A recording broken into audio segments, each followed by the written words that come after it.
दोस्तों नमस्कार, आदाब। मैं आपका दोस्त तकमील अहमद बद इन टांडा यूट्यूब चैनल में आपका स्वागत करता हूं। जैसा कि आप सभी लोग जान रहे हैं, उत्तर प्रदेश में विधानसभा के चुनाव चल रहे हैं। उत्तर प्रदेश के 403 सीटों पर 7 चरणों में मतदान होना है। 5 चरण के मतदान पूरे हो चुके हैं। आज 1 तारीख है, 3 तारीख को छठे चरण का मतदान है। इसी के संदर्भ में हम लोग बात करने चल रहे हैं अम्बेडकर नगर की 5 विधानसभा सीट को लेकर। आज हमारे सामने सूचना न्यूज़ के जो चीफ हैं उनसे बात करेंगे कि इस बार अम्बेडकर नगर में कौन सी पार्टी का बेहतर परफॉर्मेंस होने वाला है, क्योंकि इन्होंने पूरे तरीके से, चाहे वो ग्रामीण क्षेत्र के बारे में बात हो या शहरी क्षेत्र के बारे में बात हो, इन लोग आपने बहुत अच्छे तरीके से सर कवर किया है। तो आपको क्या लगता है इस बार का जो 2022 का अम्बेडकर नगर के 5 विधानसभा का चुनाव है, ये क्षेत्रवाद के बेस पे होगा कि जातिवाद के बेस पे जा रहा है कि धर्मवाद के बेस पे जा रहा है? देखिए, अभी तो हमें नहीं कह सकते कहाँ जा रहा है चुनाव, लेकिन इस बार थोड़ा लहर चल रही है सत्ता परिवर्तन की। भारतीय जनता पार्टी की सरकार जो चल रही थी उसमें भी देखा गया कि तमाम लोगों को कुछ जो परेशानियाँ आई, तो ये सत्ता परिवर्तन की बात आम तरीके से लोग कर रहे हैं। लेकिन ये कितनी खरी उतरेगी, ये तो 3 तारीख या 10 तारीख के बाद ही क्लियर हो पाएगा कि कितना अपने आप में सही सटीक उतरता है। लेकिन भारतीय जनता पार्टी का भी जो अपना दावा है वो भी एक तरह से बहुत ज़बरदस्त दावा है कि उन्होंने आवास की योजना दी, गल्ला दिया, ये दिया, तमाम योजनाएं दिया और उसका लाभ उन्होंने बिना भेदभाव के दिया। तो बिना भेदभाव के देने की वजह से तमाम लोग लाभ की वजह से भी उधर जा रहे हैं। एक बात ये देखा जा रहा है कि जब कभी लाभ की बात आती है तो ग्रामीण क्षेत्रों में राशन को लेकर जो एक मीडियम तबके से नीचे का तबका है उसमें बहुत उत्साह है। वो कहता है कि हमको आज तक किसी सरकार ने इतना लंबा हमको फ्री राशन नहीं दिया, इसलिए हम वोट करेंगे। तो क्या इस पॉलिसी पर सत्ता परिवर्तन हावी नहीं हो पाएगा? देखिए, आपने सही कहा। मैं वही बात मैंने पहले ही कह दिया कि इस बार जो डबल सरकार के इंजन का नारा लगाया गया कि डबल गल्ला दिया जा रहा है, तो इसका भी बहुत फ़र्क पड़ेगा। लेकिन ये कितना फ़र्क पड़ेगा? कुछ जगह जो चर्चा हो रही है कि सरकार बदलनी है, बेरोजगारी और तमाम मुद्दे जो सामने आते रहे, तो सरकार बदलनी भी है और इधर हमको राशन लेना भी है। तो इन दोनों का जो सही निर्णय होगा वो 10 तारीख के पहले नहीं क्लियर हो पाएगा। जनता इस बार बहुत खामोश है। ज़्यादातर लोगों को देखा गया जो नेता टाइप के लोग थे उन लोगों ने तो अपना ओपन कर लिया कि हम हरा लाल झंडा लेके चलेंगे कि नीला लेके चलेंगे कि कमल लेके, जो भी है सब अलग अलग पार्टियों का। लेकिन अभी जो नज़र आ रहा है, जो मेन मूल मतदाता है वो पूरी तरीके से साइलेंट बना हुआ है। वो आगे कितना खुलेगा ये क्लियर नहीं हो सका। वो वोट देने के बाद भी सही नहीं बता रहा है कि हमने वोट किसको दिया है। हालांकि पहले होता था कि 1-2 चरण के बाद जो है कन्फर्म हो जाता था कि क्या होगा, हाँ मतदाता किस तरफ ज़्यादा जा रहा है। आपने साइलेंट वोट के बारे में बात किया है।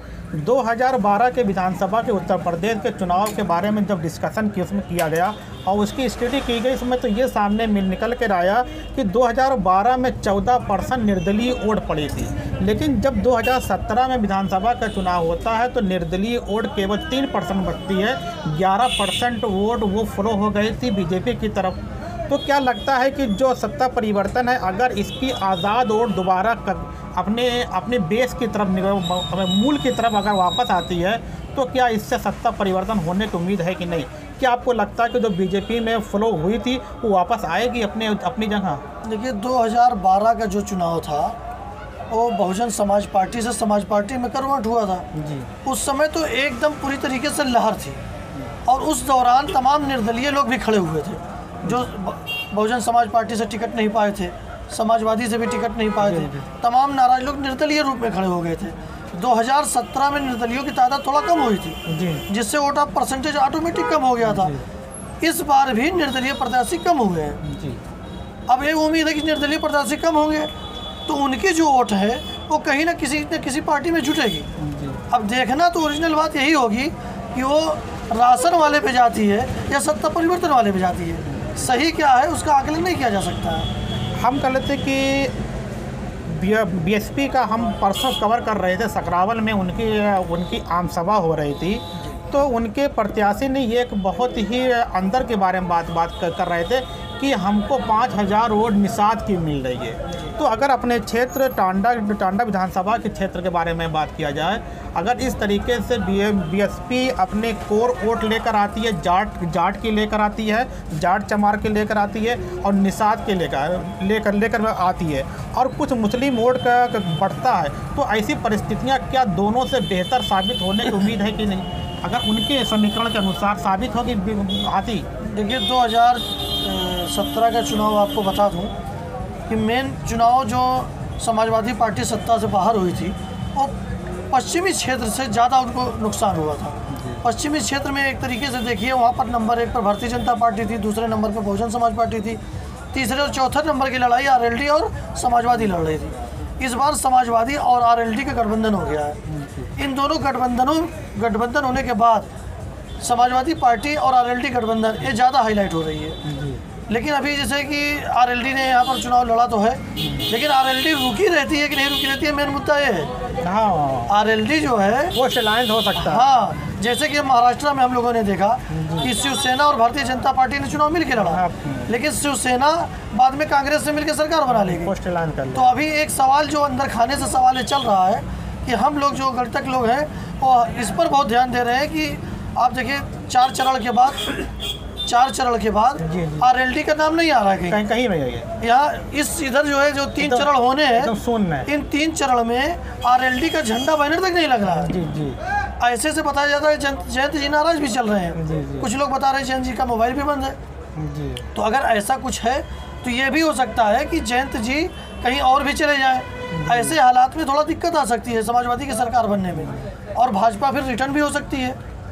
अब वो बात करते हैं टांडा नगरपालिका क्षेत्र की। तो टांडा नगरपालिका क्षेत्र से आप भी बिलोंग करते हैं। टांडा नगरपालिका क्षेत्र में हाउस टैक्स को लेकर और यहाँ पे स्लाटर हाउस को लेकर ये बहुत बड़ा कि एक मूवमेंट चला, लेकिन फिर भी इसमें कामयाबी नहीं मिली। तो क्या लगता है कि अगर समाजवादी यहाँ पे जीतती है तो क्या वो उसका निर्माण करके करा सकती कि नहीं करा सकती है? देखिए, या कौन सी पार्टी करा सकती है? देखिए, समाजवादी हो, बहुजन समाज पार्टी हो, कांग्रेस हो, भारतीय जनता पार्टी हो, इससे हाउस टैक्स और स्लाटर टैक्स से कोई मतलब नहीं है।